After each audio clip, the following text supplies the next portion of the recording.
Bonjour et bienvenue à tous à Radha Kripa. Aujourd'hui, nous allons lire un verset du Srimad Bhagavatam, 3e chant, chapitre 5, verset 17. Tu veux chanter Om Namo Bhagavate? Om Namo Bhagavate Vasudevaya. Om Namo Bhagavate Vasudevaya. Om Namo Bhagavate Vasudevaya. Om Namo Bhagavate Vasudevaya. Om Namo Bhagavate Vasudevaya. Om Namo Bhagavate Vasudevaya. Shishuka Vacha Saivam Bhagavan Prishta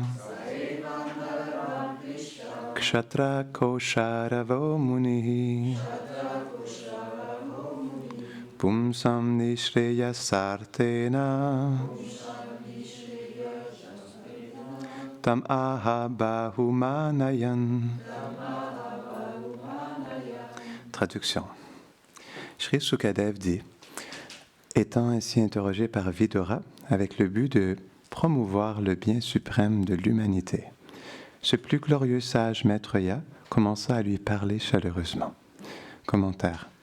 Selon Srila Vishwanath Chakravarti Thakur, Maitreya fut interrogé par Vidura qui, en tant qu'associé du Seigneur, voulait, à travers ses questions, délivrer les gens qui naîtraient dans l'âge de Kali.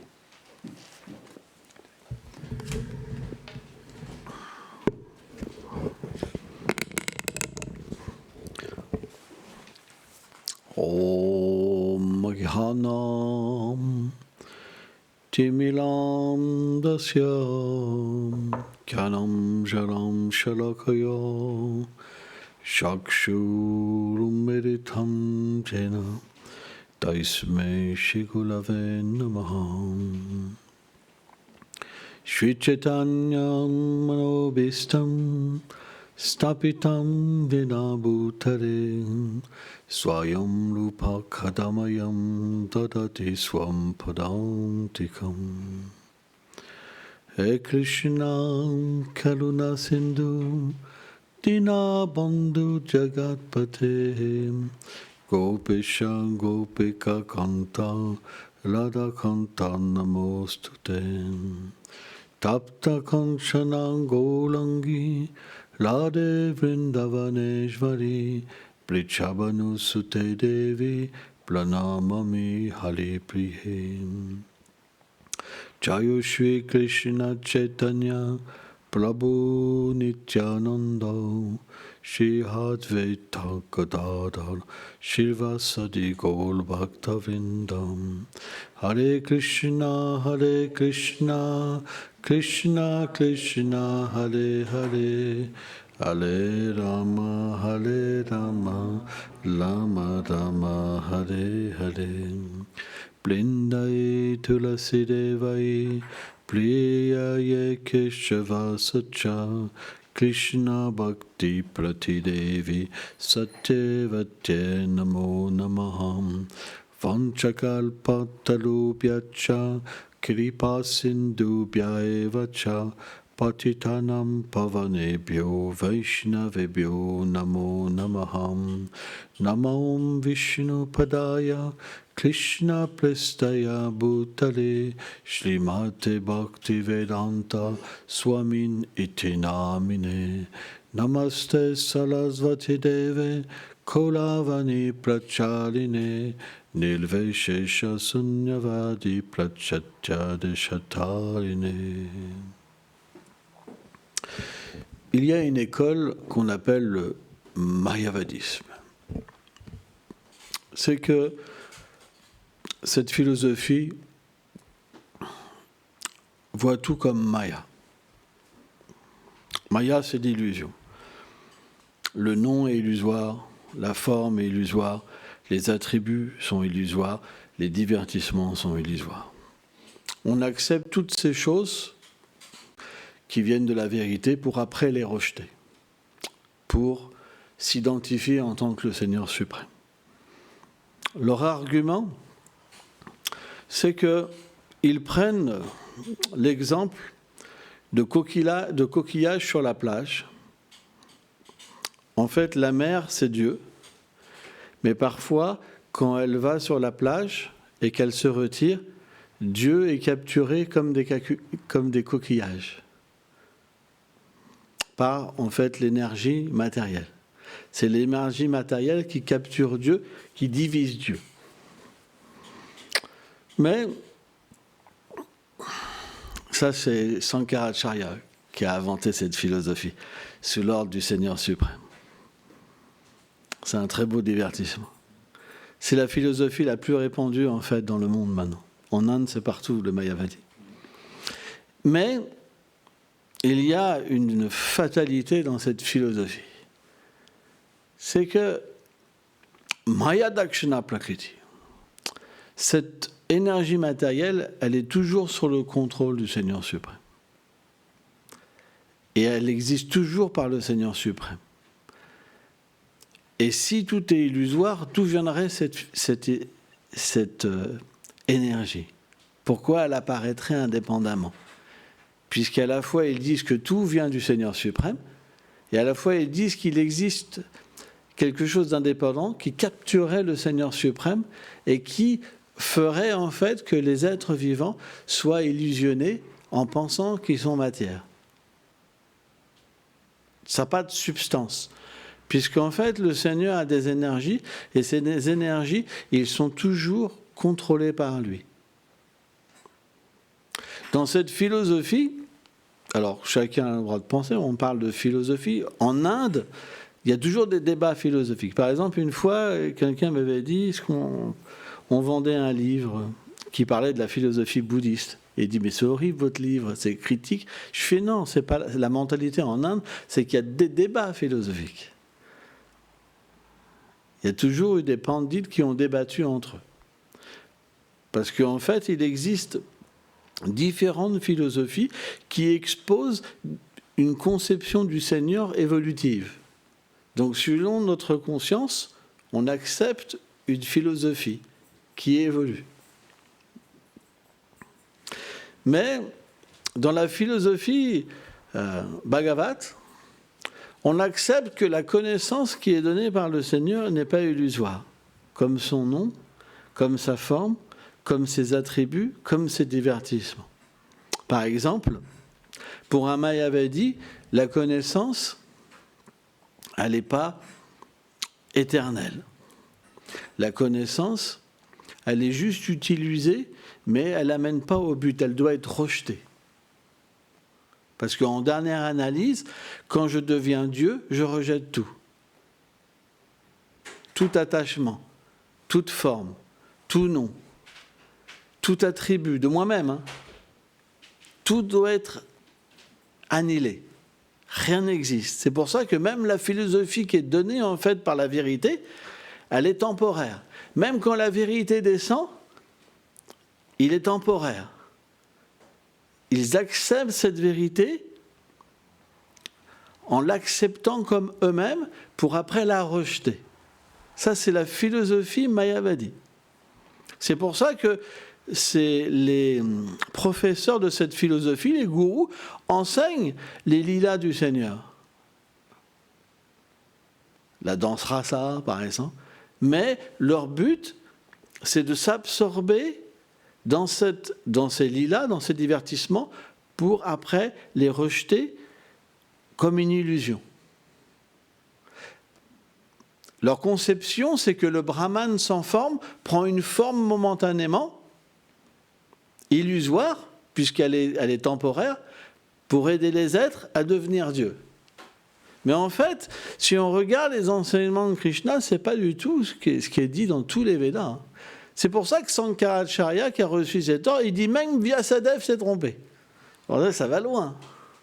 Pourtant, Vyasadeva, c'est un Saktavesh avatar, ça veut dire le Seigneur met en pouvoir une personne pour tout rédiger, en fait, les textes. Alors on se dirait, mais pourquoi cette connaissance? Pourquoi on a besoin de la connaissance? Alors on en parlait un petit peu hier quand on marchait. c'est qu'en fait, tous les êtres vivants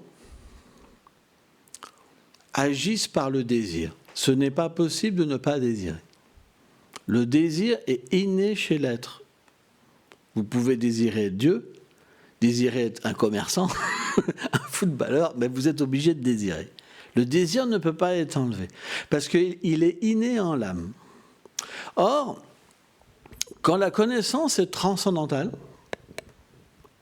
elle va permettre graduellement à l'être vivant qui va étudier, par exemple le Bhagavatam, c'est un écrit très scientifique, c'est d'expliquer que c'est le seul écrit qui est transcendantal.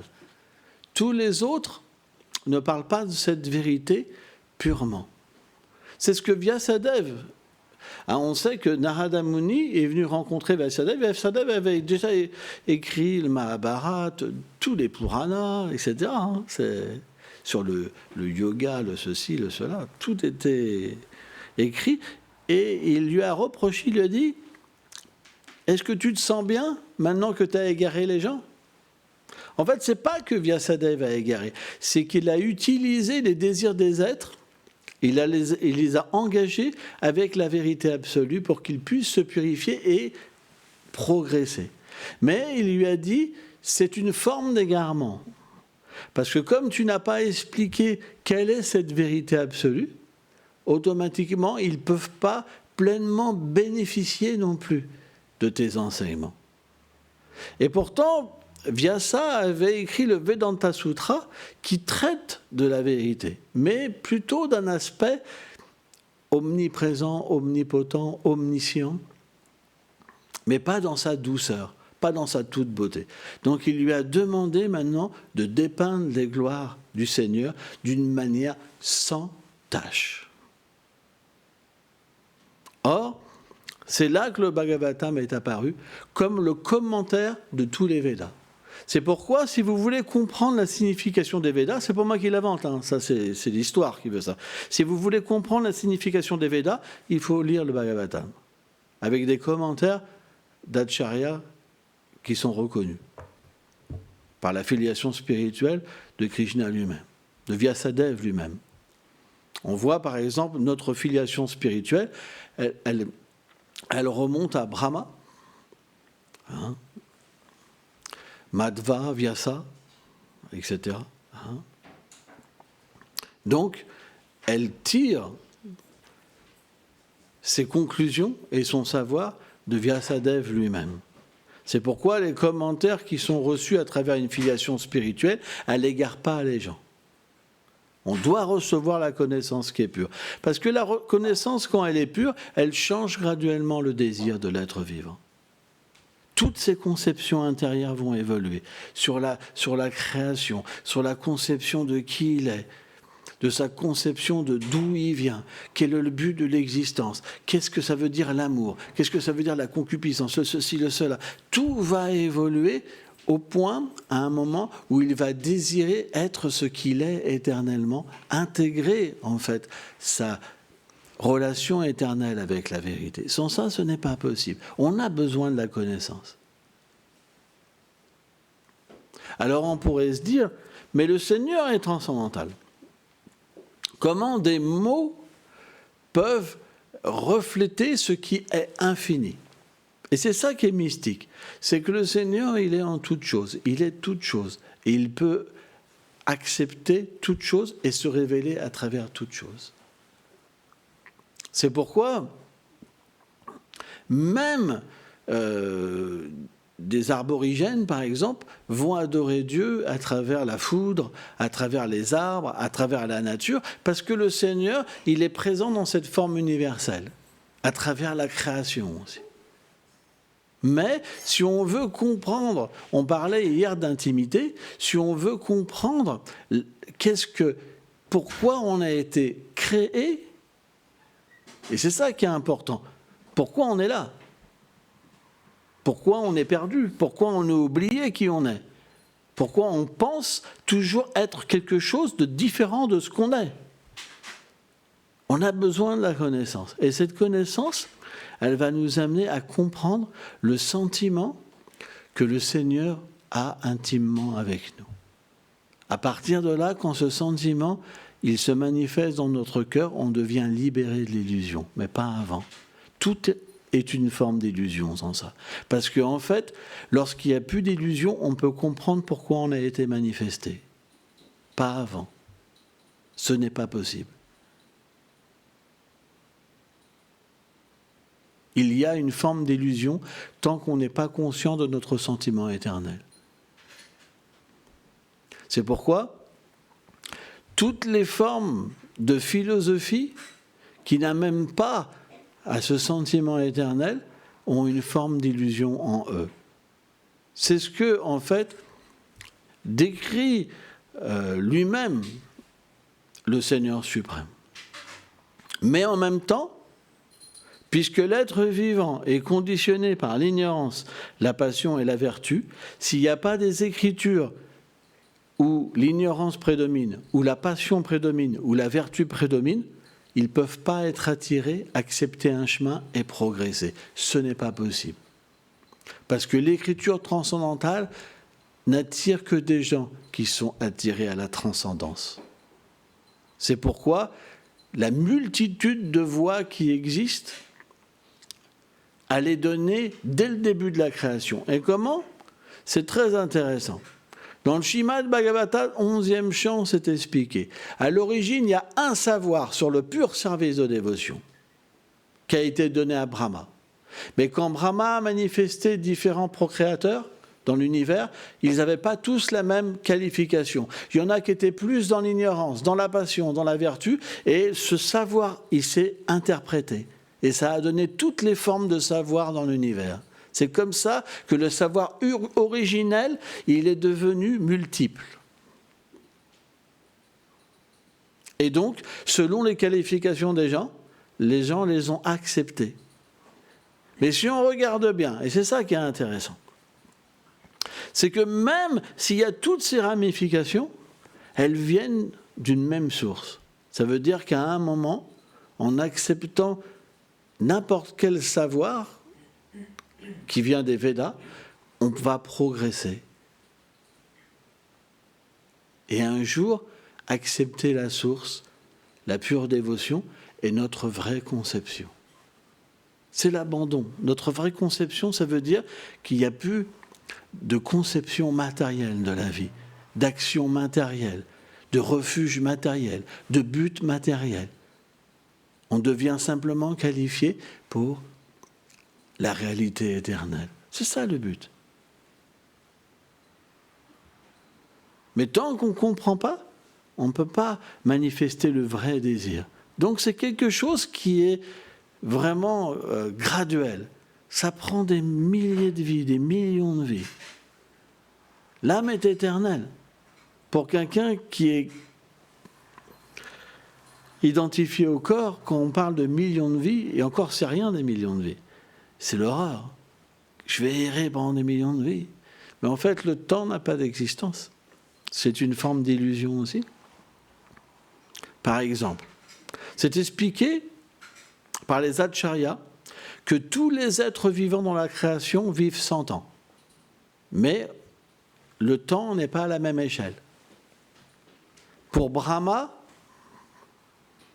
une journée, juste une journée, pas la nuit, c'est 1000 fois 4 âges.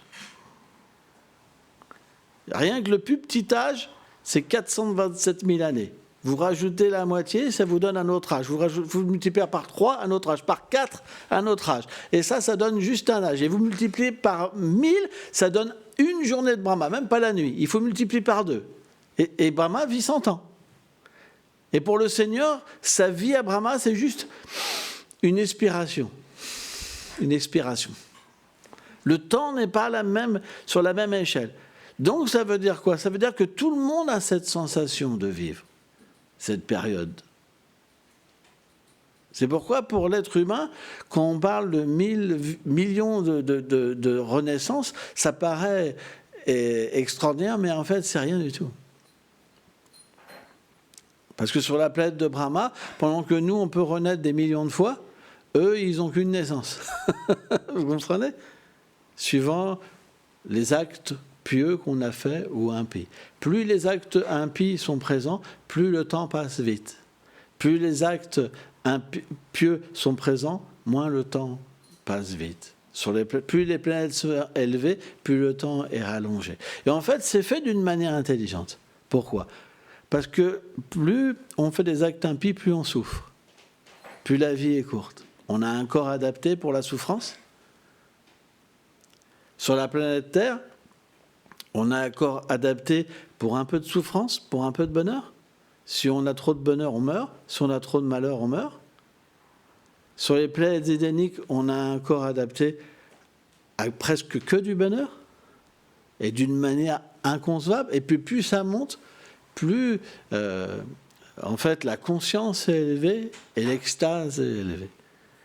Pour après se retrouver sur des planètes des grands sages où ils ne font que méditer sur la vérité absolue. Donc, quand on reçoit ce savoir, on sort d'un esprit obtus.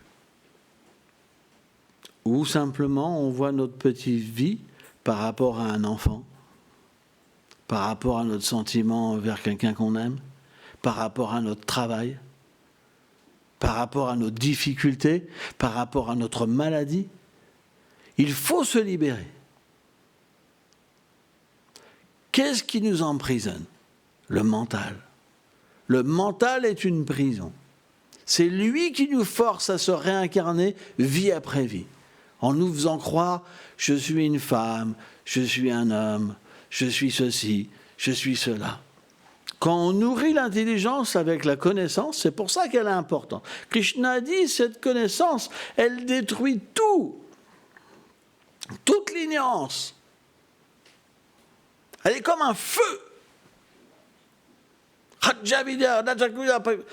Elle est comme le roi, la reine de la connaissance. Elle est joyeuse. Elle donne le plus haut but.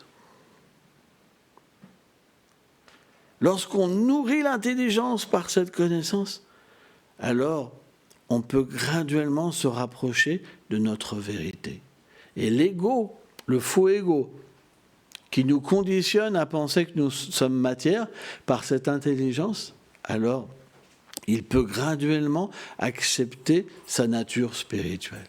Cette connaissance, elle va éveiller, lorsqu'elle est transmise correctement, elle va éveiller notre réalité dans le cœur. C'est pour ça qu'on a besoin de lire des livres authentiques, d'être connecté à une filiation spirituelle authentique. Sans ça, ça ne marche pas.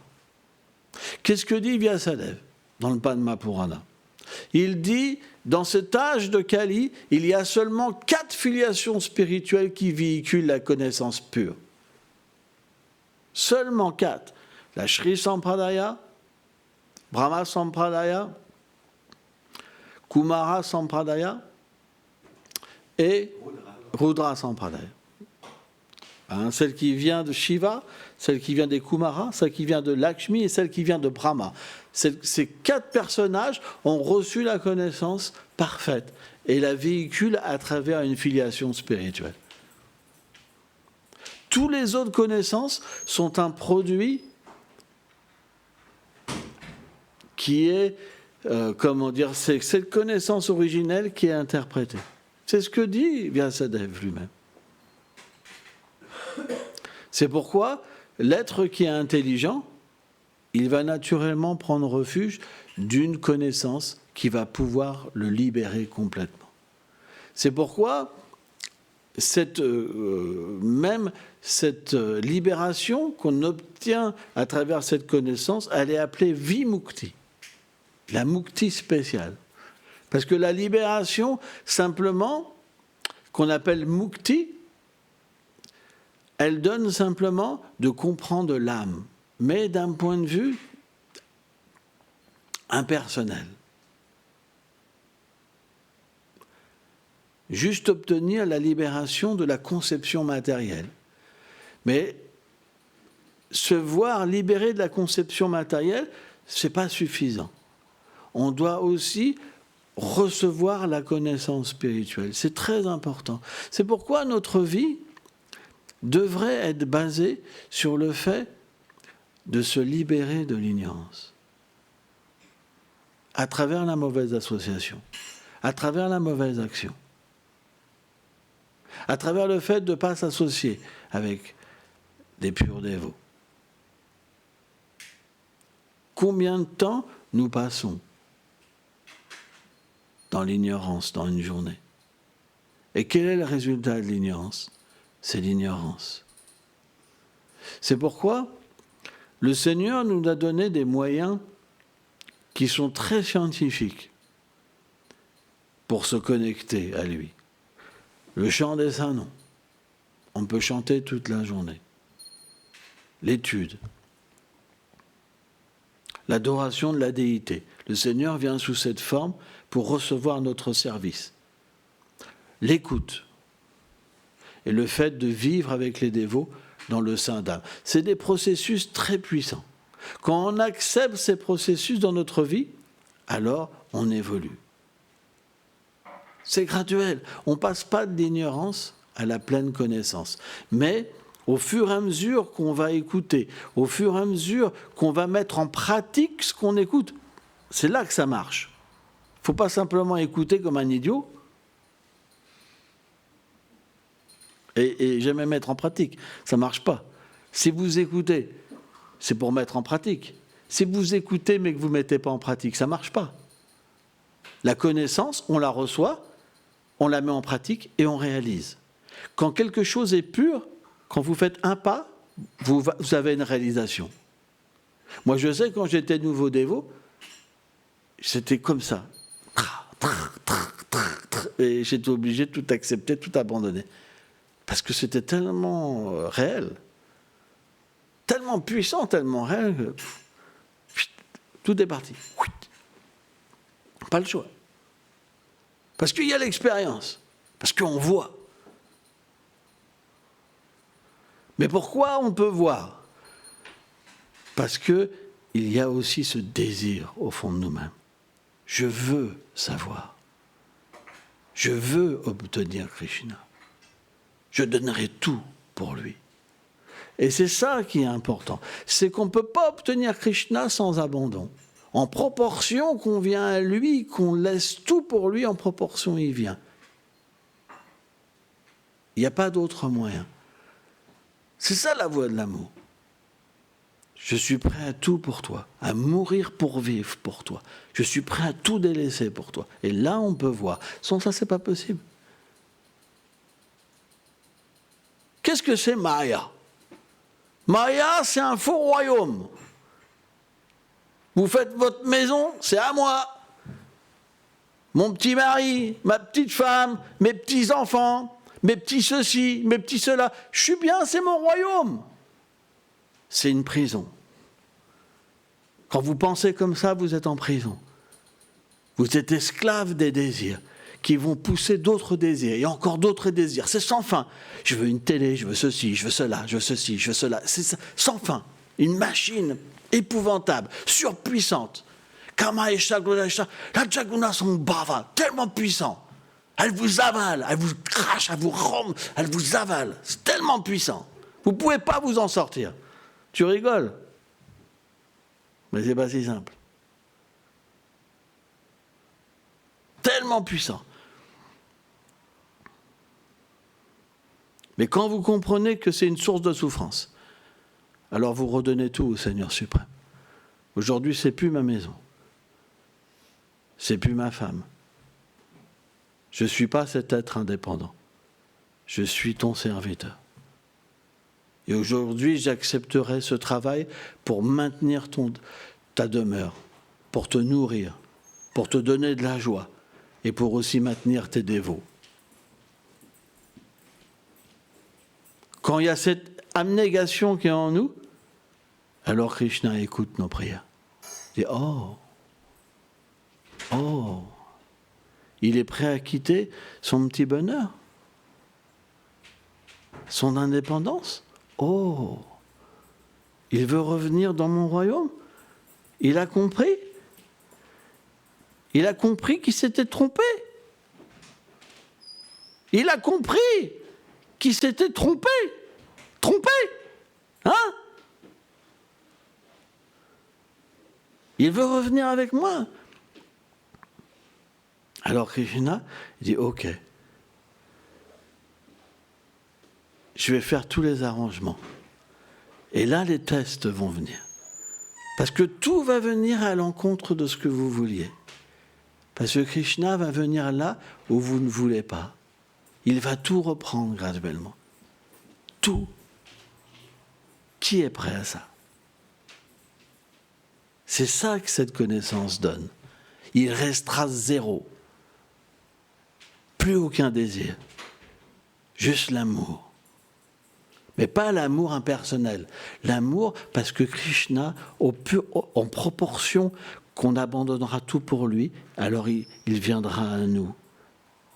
C'est ça l'amour. Et à ce moment-là, on intègre notre réalité éternelle. C'est ça la philosophie Bhagavad. Mais c'est très difficile à accepter. Tout le monde tremble quand on parle de ça. Tout le monde tremble. Tout le monde a plein de désirs. Personne n'est prêt à tout abandonner. Même ceux qui vivent ici. Tout le monde tremble. Et pourtant, il n'y a pas d'autre solution. Tout le monde le sait. C'est logique. Qui va réfuter un argument comme ça? Personne ne peut réfuter. L'amour, ça n'a pas de substance sans abandon. Et si l'abandon, il n'est pas en direction de ce Seigneur suprême, c'est Maya. Ça veut dire qu'il est utilisé d'une manière pervertie. C'est pourquoi ça peut aller que dans un sens. Alors on peut se dire, mais attends, j'aurai plus rien. Je vais devenir comme un petit point dans le ciel. Non. Au fur et à mesure que Krishna vient à nous, au fur et à mesure notre conscience change, notre vision des êtres change. Simplement, ce qui apparaît en nous, on l'applique sur les autres. Je vais vous donner un exemple. Quand vous êtes enfant, vous avez une conscience et vous voyez le monde avec cette conscience.